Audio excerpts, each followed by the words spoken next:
우리 옆 사람을 축복하며 인사합시다. 잘 오셨습니다. 우리 한 번 더 축복하며 고백합시다. 하나님께서 당신을 이 자리로 부르셨습니다. 네, 아멘.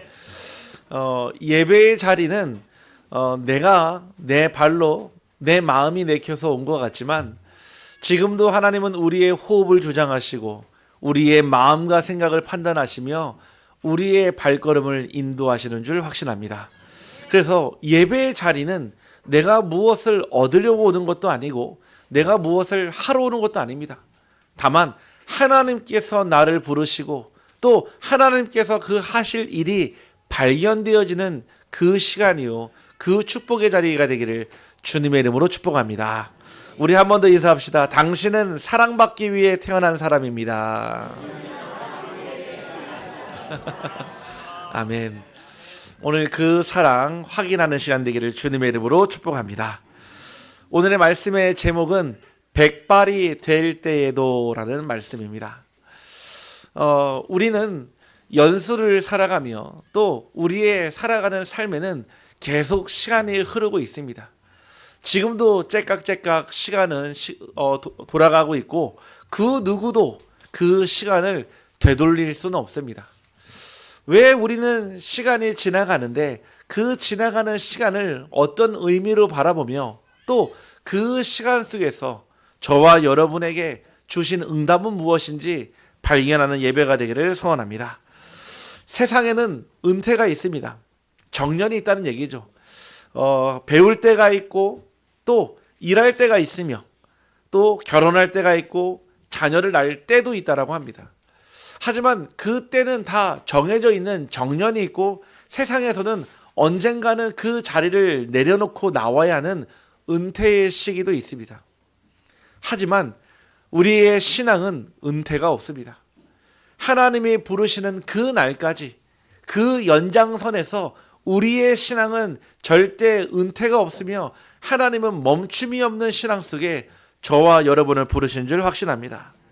그래서 오늘 이 시편 기자가 이렇게 얘기합니다.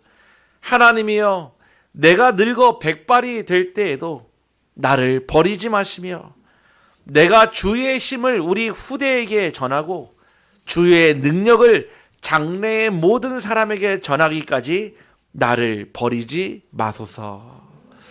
오늘 저와 여러분의 고백되길 원하며 특별히 우리 사랑하는 모든 성도님들의 믿음의 고백되기를 주님의 이름으로 축복합니다. 우리는 사실은 현실에 늘 끌려다니는 삶을 살고 있습니다. 상황에 끌려다니고 사람의 말에 끌려다니며 또한 문제와 환경이 우리의 생각과 감정을 자꾸 끌고 갑니다. 그래서 인생의 주인이 내가 아니라 보이지 않는 무언가에 의해 끌려가는 삶을 살게 됩니다. 하고 싶지 않지만 해야 하는 것, 가고 싶지 않지만 가야 하는 것, 또 함께 있고 싶지 않지만 함께 있어야 하는 것. 우리의 삶은 내가 원하는 대로 성인이 된다고 해도 그것이 마음대로 되는 것이 아닙니다. 저희 집에도 아침에 학교 갈 때만 되면은 전쟁이 납니다. 학교를 가야 되기 때문에 잠은 깨야 되겠고 밥은 먹어야 되겠고. 네. 왜 아침에 이렇게 괴로울까요? 왜냐? 공부를 하러 가야 되잖아요. 또 공부를 하고 그 현장에서 배우지만은 그것이 내게 삶에 큰 유의라 생각하지 않기 때문에 사실은 아침에 깨기 어렵거든요. 어제도 어떤 청년 하나가 제게 신앙 상담을 하면서 목사님, 저는 아침잠이 너무나 많습니다 그러더라고요. 그래서 제가 그런 얘기를 했습니다. 아침잠이 많은 게 아니라 네가 게으른 거다. 누구나 아침잠은 많다. 저 역시도요. 한 주간에 또 새벽 기도의 스케줄이 있고요. 그러려면은 적어도 4시 반, 늦어도 4시 40분에는 일어나야 되거든요. 그러면은 이거를 평생 생각했을 때, 야, 이 새벽 기도를 도대체 누가 만들어서 나를 이렇게 힘들게 하나? 성경에 보니까 예수님이 만드셨더라고요. 그거를 예수님은 원망할 수도 없고요. 생각을 바꾸면 응답이 보인다라는 얘기를 했습니다. 내가 아침에 일어나는 게 힘들다. 라는 생각을 바꾸게 되면 아침이 즐거워지면 그 아침 시간에 엄청난 축복을 받을 수 있는 그릇이 준비된다고 얘기했습니다. 이 친구가 같이 포럼을 나누며 말씀을 나누며 이제 이번 주 한 주간 그렇게 도전하기로 생각을 바꿨거든요. 우리는 늘 끌려다니는 삶을 살고 있으며 늘 채워도 채워지지 않는 삶을 살고 있습니다. 열심히 쌓아도 만족은 잠시뿐이며 채웠다고 생각하면 또 다른 빈자리가 생기며 세상은 지금도 여전히 많이 가질수록 채워질 것이라 말하지만 우리의 마음과 생각은 여전히 목마른 상태로 남아 있습니다. 더 나아가 우리는 늘 외로움과 두려움 속에 살아가고 있습니다. 뭔가 가족과 함께 있고 연인과 함께 있고 친구들과 함께 있어도 마치 혼자인 것 같고 앞날을 생각하면 이유 없는 두려움이 내게 엄습해오며 인생의 후반부로 갈수록 오히려 나는 어디로 가고 있는가 더 질문이 커집니다. 이처럼 우리의 삶은 언제나 끌려다니며 채워지지 않으며 외로움과 두려움 속에 늘 놓여 있습니다. 그렇기 때문에 우리가 하나님을 믿는다는 것은 단순한 종교의 선택이 아니라 하나님께서 원래 여러분들을 알고 우리를 하나님의 자녀로 부르신 것처럼 그 원래의 목적과 본질을 회복하는 것이 예배요. 오늘 저와 여러분이 이 자리에 앉아있는 이유인 줄 확신합니다. 그래서 이 성경의 시편을 쓴 기자도 백발이 될 때에도 나를 버리지 말라는 하나님께 기도와 간절한 고백이 있는 것입니다. 왜 그렇습니까? 백발이 되어도 멈추지 않는 사명이 있기 때문에 그렇습니다. 18절 말씀에 내가 주의 힘을 후대에게 전하고 주의 능력을 장래의 모든 사람에게 전하기까지라고 표현되어 있습니다. 즉 하나님이 주신 것을 전달할 때까지 나를 붙들어 달라는 얘기입니다. 만약에 저와 여러분이 오래 사는 것이 목적이라면 사실은 오래 사는 것에 집착하게 되어 있습니다. 오래 살면 뭐 하겠습니까? 삶의 의미도 모르고 내가 누군지 모르며 어디로 가는지 모르는 인생이라면 오히려 오래 사는 것이 저주가 아닐까요? 마치요 자동차가 있는데요. 오랫동안 차고에 둔다고 해서 이 차가 가치가 있는 것이 아닙니다. 차는 달릴 때 가치를 발휘하는 것입니다. 우리의 인생도 그냥 오래 사는 것을 목적으로 하나님이 만드신 것이 아니라 우리의 삶을 통해 반드시 우리의 후대들과 모든 사람들에게 전달해야 될 그것이 전달되어질 때 우리의 삶이 가치가 있는 줄 확신합니다. 우리가요 차가 있는데 혹시 흠집 날까봐 안 타고 고장 날까봐 안 타고 그냥 차고에만 놓는다면 반드시 그 차는 망가지게 되어 있습니다. 우리의 삶이 하나님의 말씀으로 다듬어지며 때로는 아프기도 하고 고통스럽기도 하지만 그 가운데 하나님께서 연단을 통해 저와 여러분을 정금과 같이 사용하시기를 간절히 소원합니다. 우리의 신앙도 마찬가지입니다. 문제는 피하고 싶고 상처는 안 받고 싶고 도전이 없는 믿음으로 살면 시간은 늘어날 수는 있지만 여러분에게 주신 사명은 사라질 수 있습니다. 두 번째, 우리의 인생의 목적이 그냥 건강만 유지하는 것이 목적이라면 그것 또한 우리의 삶에 많은 의미를 퇴색시켜 버립니다. 병원이 존재하는 목적은 환자를 계속 아프지 않게 눕혀두는 것이 아닙니다. 다시 삶의 자리로 돌려보내는 것이 병원과 약의 기능입니다. 그런데 검사만 계속 받고 수술만 계속 받고 관리만 하다가 밖으로 나가지 못한다면 그거는 치유가 아니라 관리일 뿐입니다. 저와 여러분이 예배는 드리되 하나님 내게 주신 사명은 모르고 분명 은혜는 받는데 내게 그 증언된 고백은 없으며 분명히 하나님의 성령의 보호심을 받지만 나를 현장으로 보내는 파송이 없다면 그것은 하나님의 목적이 아닙니다. 결국 하나님은 우리를 오래 살라고 부르신 것이 아니라 하나님의 쓰임받다가 가라고 부르신 줄 확신합니다. 우리 한번 옆 사람을 축복하며 고백합시다. 하나님께 반드시 쓰임 받읍시다. 네. 그리고 한 번 더 축복합시다. 그래서 오랫동안 건강하게 삽시다. 네, 아멘. 제 얘기는 오래 살지 말라는 얘기가 아니에요. 건강하지 말라는 얘기가 아닙니다. 왜 오래 살아야 하며 왜 건강해야 되는지 이유를 알아야 된다는 뜻입니다. 왜냐? 전수가 목적이기 때문에 그렇습니다. 전수라는 말을 찾아보니까요, 전할 전자에 가르칠 숫자를 씁니다. 즉 우리가 전하고 가르칠 것이 있다라는 것입니다. 오늘 말씀처럼 장래의 모든 사람과 심지어 우리의 자녀, 우리의 후대들에게 가르칠 것이 분명히 있다라는 것입니다. 신앙은, 믿음은 말로 설명할 수 있는 것이 아닙니다. 전수되어지는 것입니다. 믿음은 가르쳐서 알려줄 수 있는 것이 아니라 보여줘야 알 수 있는 것입니다. 이 전수라는 말은 멀리서 그냥 믿음을, 하나님의 말씀을 설명하는 것이 아니라 마치 손에 쥐어주듯 삶과 그 하나님 주시는 사명을 건네주는 것이 바로 사명이고 전수입니다. 하나님은요, 오늘 저와 여러분이요, 그 전수할 그 믿음과 사명을 회복하기를 원합니다. 만약에 그 사명이 내게 남아있지 않다면 내가 지금 가지고 있는 것이 아무런 유익이 되지 않습니다. 어차피 사라지지 않습니까? 흔히들 수위에는 주머니가 없다고 빈손으로 왔다가 빈손으로 가야 하기 때문에 내가 이 세상에 많이 읽어놓은 육신의 것은요, 결국 내 내세에 전혀 도움이 되지 않습니다. 하지만 우리가 물려줘야 될 그 믿음의 유산과 또 내게 받은 그것을 손에 쥐어져 전수한다면 하나님은 그것을 통하여 여러분의 삶을 더욱더 빛나고 가치 있게 전달할 줄 확신합니다. 그래서 우리 교회는요, 설교보다 삶의 현장에서 이 말씀 성취되는 것을 더 가치 있게 보고요, 우리 아이들과 후대들에게 교육하기보다 신앙의 본이 되어서 보여주는 게 맞으며 그리스도의 빛을 전수하는 우리 공동체가 되기를 주님의 이름으로 축복합니다. 그러고 나서 보니까요, 지나온 우리의 삶에 고난이 얼마나 많았습니까?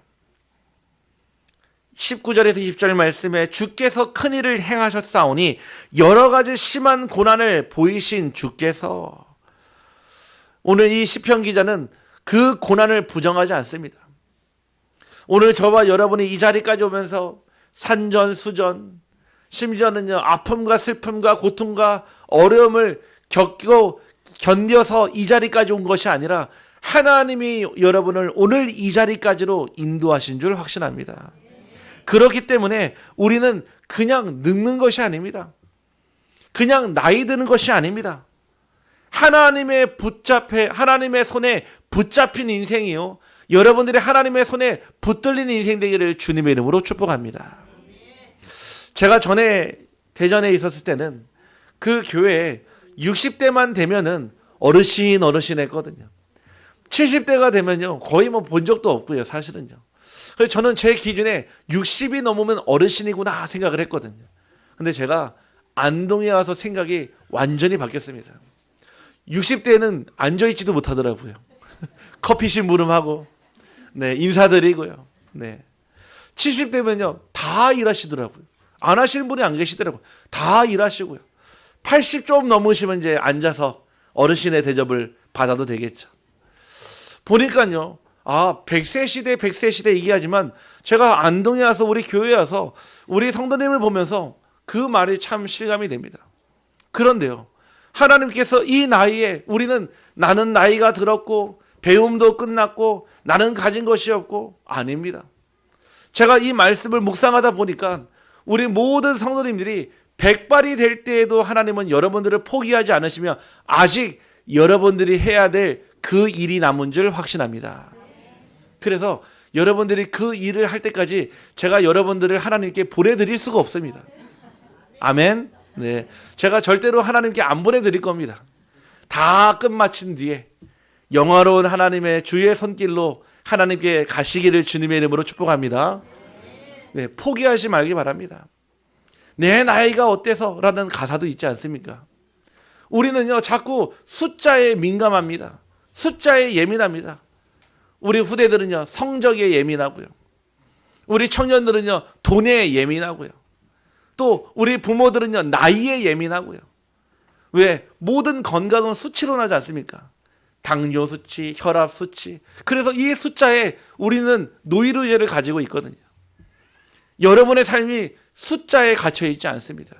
오늘 저와 여러분을 붙드시려는 분은 하나님이시오. 지금도 우리의 삶을 주장하시고 오늘 이 자리에서 아직 여러분에게 하실 일이 남았다고 말씀하시는 줄 확신합니다.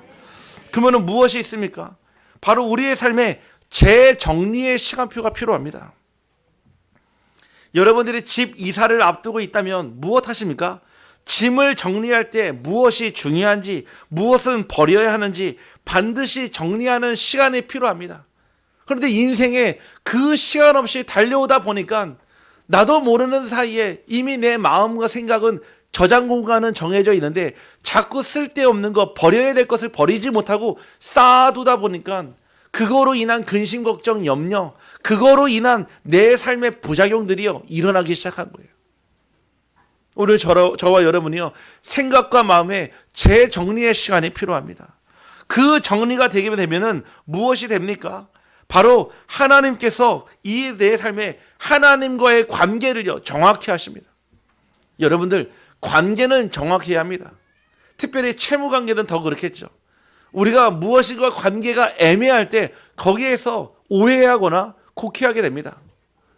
부부의 사이도 마찬가지입니다. 최근에 결혼한 제 부부에게 제가 이런 말씀을 줬거든요.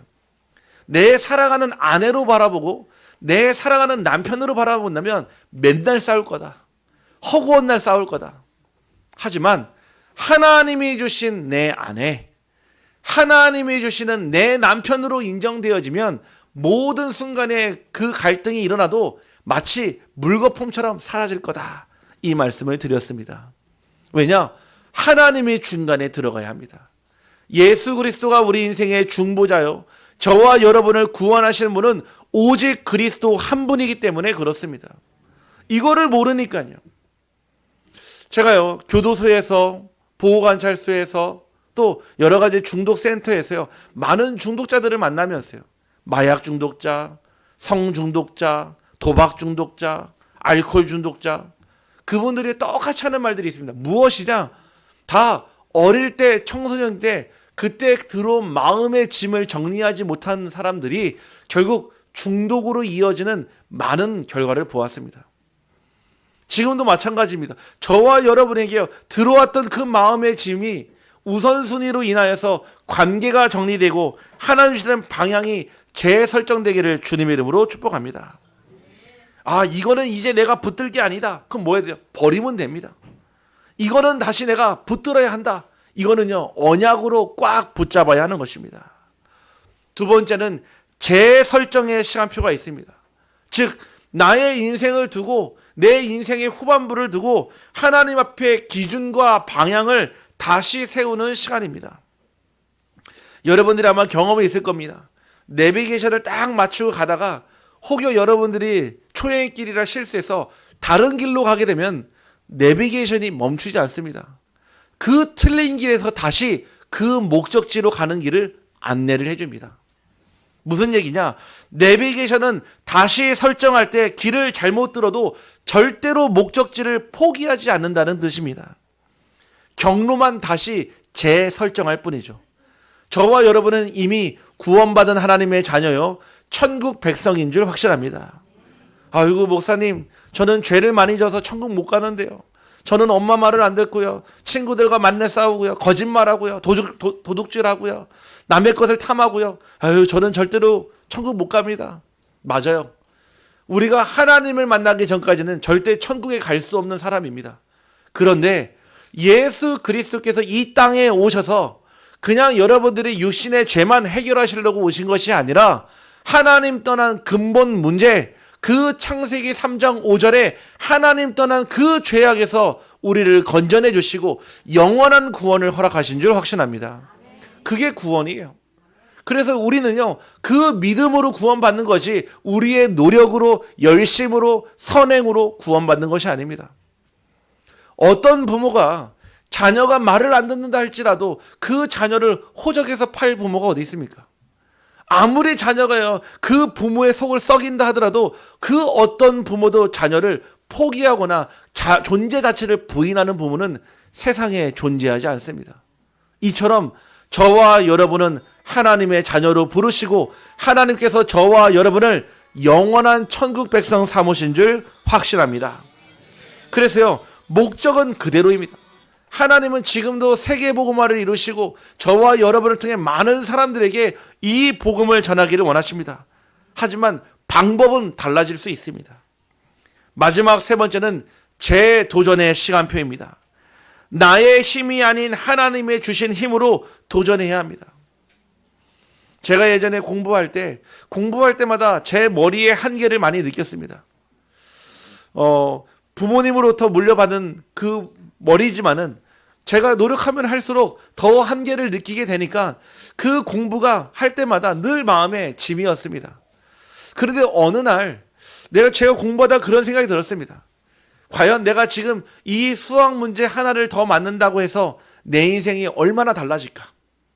내가 이 시험을 100점 맞았을 때 내 인생은 얼마나 달라질까라고 생각해 보니까 그렇게 달라질 것 같지 않더라고요. 제 합리적인 타당한 변명인지 몰라도 제가 그때부터 공부를 즐기기 시작했습니다. 어느 날 보니까요, 제가 그렇게 잘하지도 않았는데 하나님은요, 잘하지도 못하는 제 머리를요 축복하시고요, 마치 요한복음 14장 26절 27절 말씀처럼 생각나게 하시고 기억나게 하시며 깨닫게 하시고 알려주시는 그 하나님의 도움을 받았습니다. 제가 신학교에 입학했을 때 수석으로 입학을 했는데 저는 그 얘기를 들었을 때 그리 놀라지 않았습니다. 왜냐? 공부를 잘했기 때문이 아니라 100%가 아닌 1000% 하나님의 은혜임을 알았기 때문에 그렇습니다. 공부하는 동안에요, 3년 내내 장학금을 받으면서 저는 그거에 너무 기뻐하지 않았습니다. 왜냐? 그것 또한 하나님의 은혜였고 하나님의 역사였기에 저는 자랑하거나 내놓을 이유가 없었거든요. 나중에 시간표가 되니까요, 왜 하나님이 그렇게 하셨는지 이유가 발견되어지더라고요. 여러분의 삶에 하나님은 있는 그 자리에서 재도전하기를 간절히 소원하십니다. 나의 힘이 아닌 하나님이 주신 힘으로 도전하기를 주님의 이름으로 축복합니다. 그러면 여러분의 백발의 신앙은 무엇으로 완성됩니까?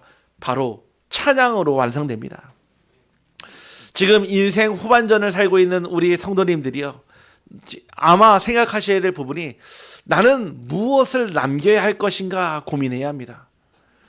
호사유피 진사유명이란 말이 있습니다. 호랑이는 죽어서 가죽을 남기고 사람은 죽어서 이름을 남긴다는 말이 있습니다. 하지만 신앙을 가진 저와 여러분과 하나님을 믿고 있는 저와 여러분은 무엇을 남겨야 합니까? 바로 찬양의 고백과 믿음의 고백을 남겨야 합니다.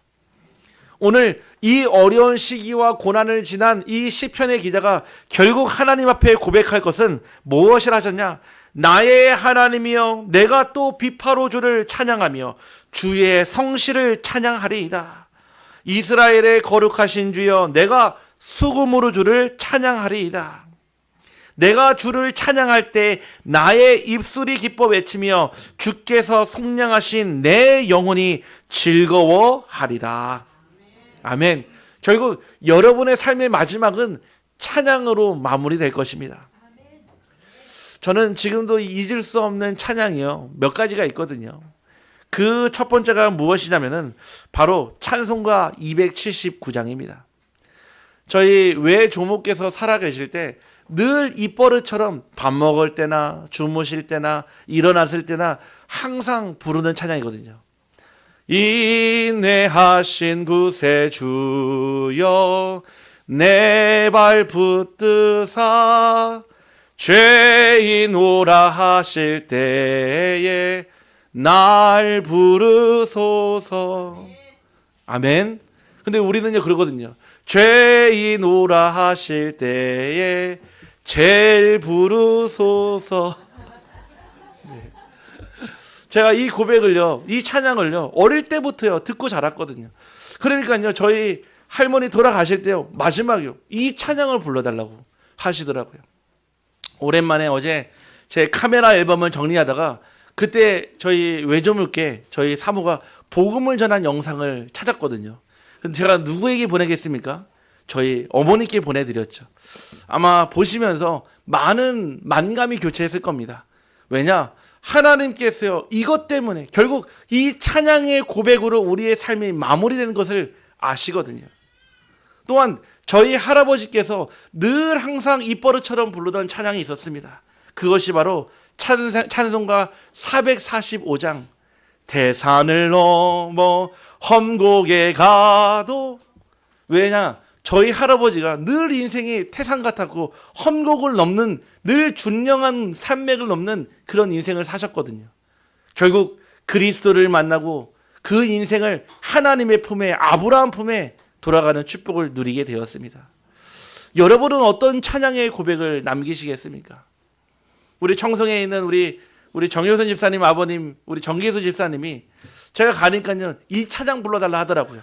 338장 내 주를 가까이 하게 함은. 이처럼요, 우리 모두 다 내 마음속에 간직하고 있는 그 마지막 찬양이 있습니다. 오늘 저와 여러분이 결국 우리가 왜 먹고 왜 살고 왜 공부하고 왜 일하고 왜 열심히 삽니까? 하나님을 찬양하기 위하여 우리의 삶이 있는 줄 확신합니다. 그래서 여러분들이요, 이거를 딱 가지고요, 무엇 해야 됩니까? 결국 하나님을 찬양하며 우리의 신앙의 시작과 결론이요, 하나님의 찬양으로 마무리되어야 합니다. 그때도 하나님이 함께 하셨고 지금도 함께 하시고 앞으로도 함께 하실 거란 그 언약의 고백이며, 찬양은 하나님께서 우리를 통하여서 많은 사람들에게, 특별히 우리 후대들에게 강한 증언으로 남기실 하나님의 고백입니다. 여러분들이요, 그 믿음이, 저한테 그 찬양을 알려준 적은 없지만 저는 들었습니다. 저는 보았습니다. 그래서 지금도 증언할 수 있는 것입니다. 우리 사랑하는 성도님이 백발이 될 때에도 하나님께 쓰임받기를 간절히 소원하십니다. 그러면 어떤 성도를 하나님 쓰십니까? 결론으로 말씀드립니다. 백발이 될 때에도 쓰임받는 성도는 이런 성도입니다. 바로 후대와 미래를 세우는 성도입니다. 가장 미래라는 것이 바로 그 후대와 미래를 부인하는 것, 또 제자를 남기지 않는 것입니다. 결국 내 때에서 끝나고 나면 다시 잃어버리기 때문에, 모든 것이 사라지기 때문에 다시 시작해야 합니다. 그래서 우리는 전수해야 합니다. 우리가 받은 이 복음을요, 우리가 누린 이 복음을요, 우리가 생명으로 지킨 이 복음을 우리 후대들과 미래에게 정확하게 전달하는 성도를 하나님은 백발까지 쓰이는 줄 확신합니다. 두 번째는 복음의 증언이 끊이지 않는 성도입니다. 계속 하나님께서 말씀 성취에 답을 주시고 기도 응답을 받는 삶이며 전도가 계속 되어지는 삶을 뜻합니다. 삶이 멈춰있지 않습니다. 계속 움직여 나갑니다. 날마다 말씀 성취, 기도하면 응답받고 전도는 되어지는 것.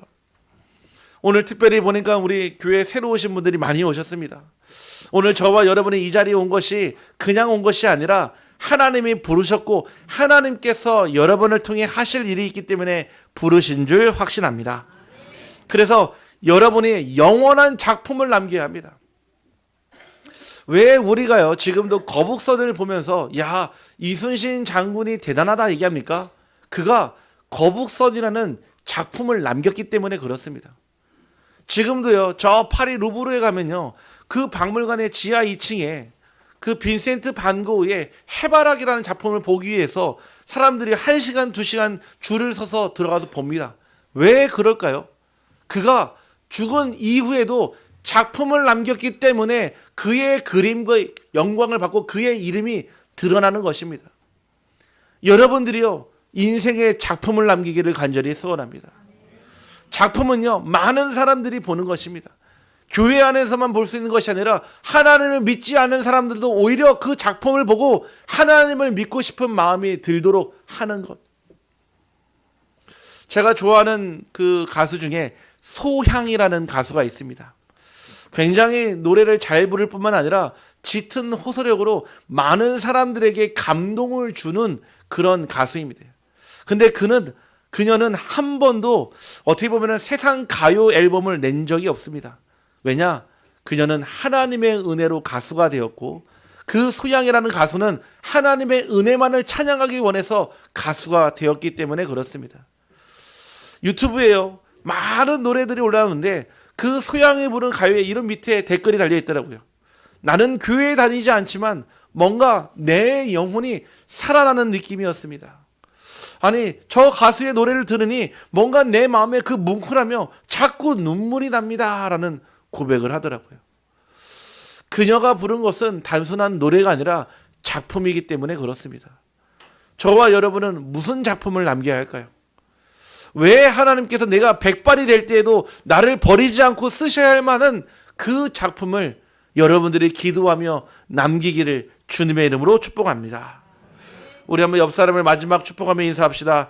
백발이 될 때에도 주의 능력을 전합시다. 이 능력이 함께하기를 주님의 이름으로 축복합니다. 기도합니다. 하나님, 우리를 여기까지 인도하신 하나님의 은혜에 감사를 드립니다. 지나온 고난 속에서도 우리를 버리지 아니하시고 다시 살리시며 다시 세우신 하나님을 찬양합니다. 하나님, 우리의 나이가 아니라 사명을 보게 하시고 끝까지 주의 능력을 전하는 증인의 삶이 되게 하여 주옵소서.